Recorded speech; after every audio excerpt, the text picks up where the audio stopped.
চাকা ঘুরছে, নরম মাটি থেকে হাতের ছোঁয়ায় বদলে যাচ্ছে শৌখিন পণ্য। অথচ টানা 25 বছরে সামান্য ঘুরছে না মালোপাড়ার কুমারদের ভাগ্যের চাকা।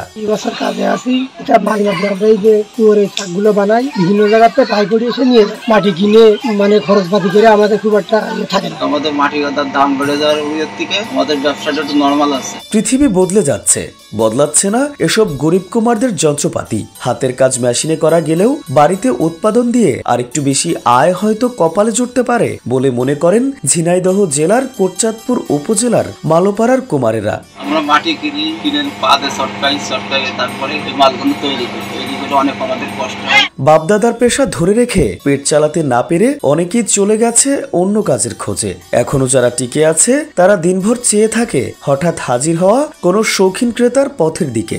আমরা কুটির ব্যবসা করি, ওই অনেক দূর দূরান্ত থেকে লোক আসে নিয়ে যায়। আসিছি বুড়ি ভাত কেনার জন্য।